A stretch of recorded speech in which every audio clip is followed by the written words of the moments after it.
la responsabilidad penal de la persona jurídica, que es una gran novedad en el ordenamiento jurídico español, que siempre, y los que ya tenemos años así lo estudiamos, hemos sobrevivido y hemos analizado la dogmática penal, la profunda y casi incuestionable dogmática penal que heredamos desde el siglo XIX y hemos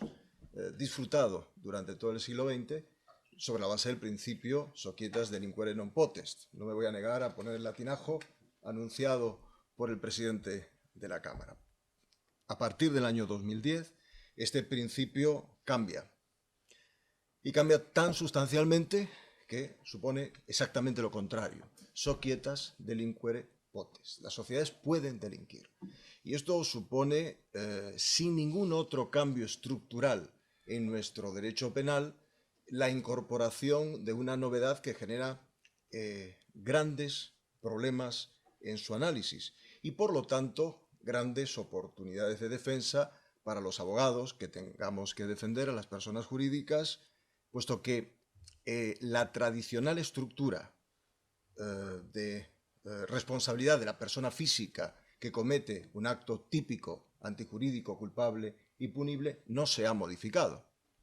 Esta sigue siendo la base esencial de la acción penal, la definición esencial de la acción penal, con los elementos normativos y con los elementos subjetivos del injusto. Sin embargo, se nos introduce la figura de la persona jurídica que no tiene, hasta que alguien diga lo contrario, realidad psicológica y que, por lo tanto, los elementos subjetivos casan mal con su estructura normativa, generando indudables problemas de imputación penal. En todo caso, la reforma del año 2015 introduce un artículo 31 bis que ciertamente intenta superar esta problemática y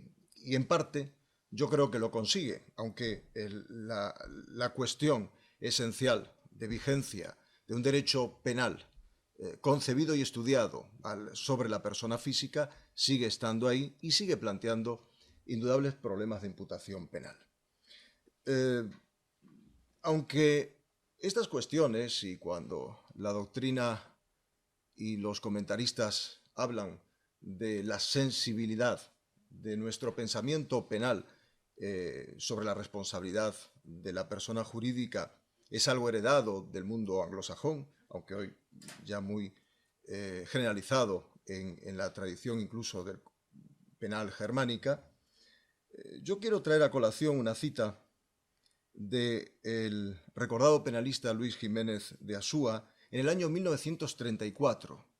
ya en el año 1934, que casi fue ayer.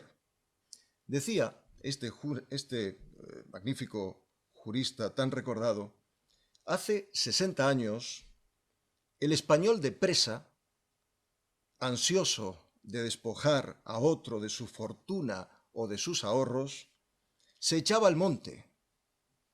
con clásico calañé, el sombrero calañé, y trabuco naranjero, escapando de los perseguidores a lomos de la jaca andaluza. Hoy crea sociedades, desfigura balances, simula desembolsos y suscripciones, y montado en la ignorancia de fiscales y magistrados, escapa sobre el cómodo asiento de su automóvil. Esto ya se decía y se advertía en nuestro derecho en 1934. Y es una realidad que informa la propia reforma del año 2010 y del 2015, porque más allá de la configuración de la responsabilidad penal de la persona jurídica, yo creo que en la mente del legislador está el delito económico, la creación de estructuras de grupo amparadas en la personalidad jurídica que puedan determinar, facilitar, provocar la comisión de delitos por personas físicas, evidentemente. Como quiero autolimitarme en el tiempo para que podamos estar tomando café a las 11:45 y dejarle tiempo suficiente a su magnífica exposición a la profesora Carmen Calderón, voy a limitarme a una breve exégesis del artículo 31 y les invito a su lectura tranquila, porque es un artículo que recoge los elementos sustanciales de la responsabilidad de la persona jurídica. Dice que establece la responsabilidad penal de las personas jurídicas por los delitos cometidos, en primer lugar, en la letra A, por los responsables orgánicos, por los administradores de hecho y de derecho, en nombre y por cuenta de esa sociedad, en su beneficio directo o indirecto, cuestión ciertamente relevante y que es elemento constitutivo de cualquier tipo penal de responsabilidad de una persona jurídica, el beneficio directo o indirecto. El directo no tiene duda, el indirecto evidentemente se pueden dar situaciones, pero se plantean cuestiones subjetivas en aquellos casos en que el actor, persona física, no es consciente de estar actuando en beneficio al menos indirecto de la persona jurídica. Ámbito para la defensa penal, evidentemente. La responsabilidad se predica de aquellos que tienen esa representación de hecho de derecho orgánica o de apoderamiento general y que están autorizados para tomar decisiones en nombre de la persona jurídica u ostentan facultades de organización y control de la misma. Y también responden, y este es el apartado B, el más problemático, el más sustancioso, el más interesante, las personas jurídicas de los delitos cometidos en el ejercicio de actividades sociales y por cuenta y beneficio, directo o indirecto también, de esas personas jurídicas por quienes estando sometidos a la autoridad de la persona jurídica y de las personas físicas que llevan adelante las personas a que hace referencia el apartado A, en el apartado anterior. Por lo tanto, y un inciso en la interpretación de este artículo, el apartado B, al hablar de aquellas personas que están sometidas a la autoridad, está haciendo referencia no únicamente a aquellas que tengan un vínculo laboral, sino a terceros que tengan otro tipo de vínculos y que puedan participar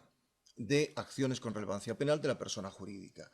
Evidentemente, terceros asesores, evidentemente, proveedores. Se citaba aquí antes de las importantes obligaciones que el compliance de un importante grupo gallego impone a la Cámara, evidentemente.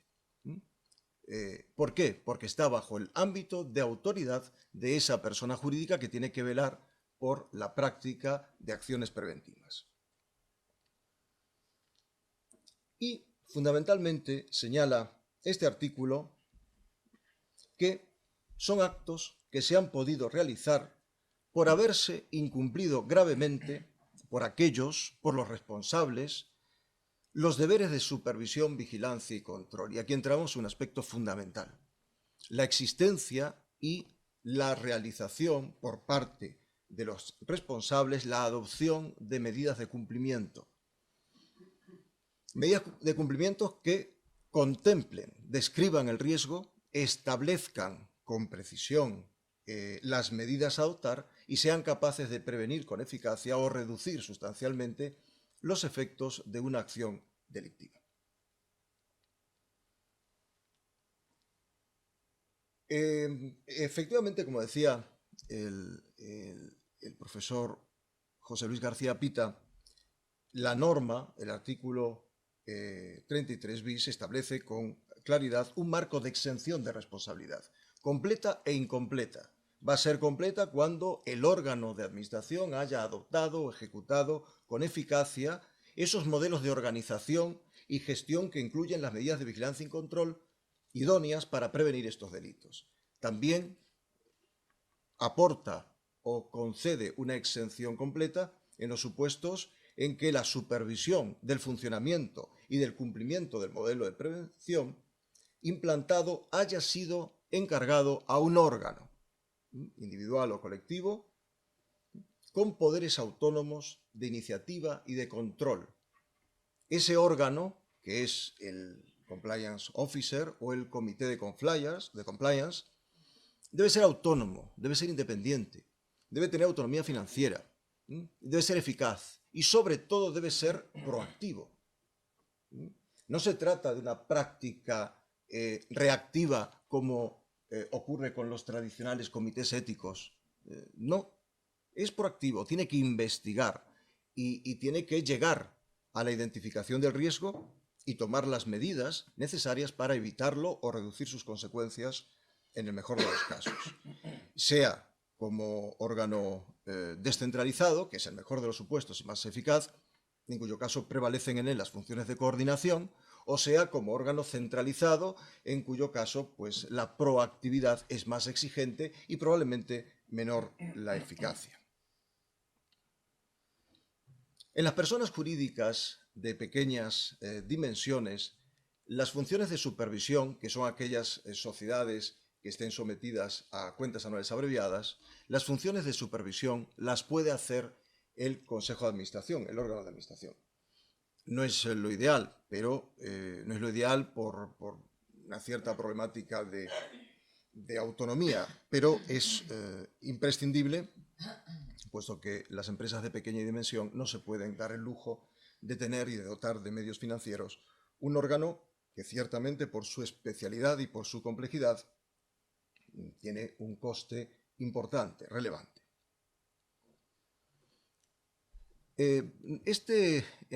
Como consecuencia de la última reforma del año 2015, el Código Penal nos aporta los elementos básicos, nos enuncia los contenidos esenciales que debe tener un proyecto, un plan, un programa de compliance, que pueden ser de un folio y probablemente magnífico o de 100 folios. No es una cuestión de cantidad, sino de calidad en la interpretación, en la implementación y en la eficacia de los medios a aplicar. En primer lugar, nos dice el Código Penal que ese programa de prevención debe identificar las actividades en cuyo ámbito puedan ser cometidos los delitos que deben ser prevenidos. Saben ustedes que no todos los tipos delictivos pueden ser realizados por personas jurídicas. En el Código Penal hay aproximadamente 22, 23 tipos que pueden ser desarrollados por personas jurídicas y por lo tanto es imprescindible establecer lo que se denomina un diagrama de riesgos que identifique aquellas prácticas, aquellos aspectos, aquellas zonas, aquellos ámbitos propios o externalizados que puedan estar generando riesgo para la compañía. En segundo lugar, dice que se establecerán los protocolos y los procedimientos que concreten el proceso de formación de la voluntad de la persona jurídica, de adopción de decisiones y de ejecución de las mismas. Estamos atendiendo a la formación, a la convicción que se debe generar en los órganos de gobierno de la sociedad, que debe tener la clara voluntad y la coherencia en toda su estructura de velar por cumplir estas determinaciones, establecer los principios que deben regir el plan de compliance y velar por su cumplimiento, aportando todos los medios que sean necesarios y sobre todo con la máxima proactividad en su adaptación, en su modificación y en su implementación sistemática. Por ello, dice el Código Penal también que se deben dotar de los recursos financieros necesarios para el desarrollo de su actividad.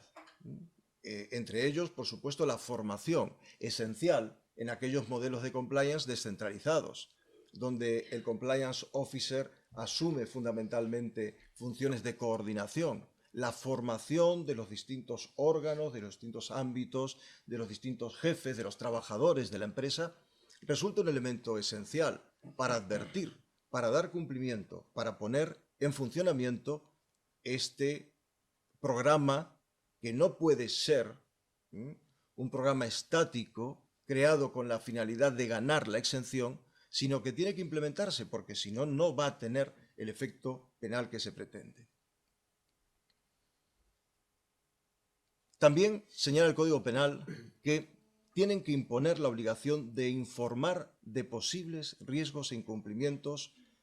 al organismo encargado de vigilar el funcionamiento y observancia del modelo de prevención.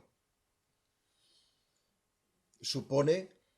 modificar contratos laborales, supone entrar y consagrar esta obligación en la contratación externa, supone definir en el programa el alcance de estas obligaciones. Y por último nos dice que se debe establecer un sistema disciplinario, claro, evidentemente un ámbito coactivo que garantice el cumplimiento de este programa por todos. Ese sistema disciplinario es probablemente uno de los aspectos más complicados, puesto que implica entrar en la negociación colectiva empresarial en el mejor de los casos, en el establecimiento de cláusulas contractuales en los contratos de trabajo que determinen o que establezcan estas obligaciones como ámbito sancionador. Y por último, un aspecto que pone de manifiesto la necesaria proactividad, adaptación, evolución del sistema, realizarán una verificación periódica del modelo y de su eventual modificación con la finalidad de ser adaptado a nuevas condiciones legales, nuevas condiciones reglamentarias o aspectos tan relevantes citados expresamente como el cambio del Consejo de Administración, un cambio del órgano de administración que determina una nueva estructura de responsabilidad y por lo tanto afecta muy sustancialmente a este programa.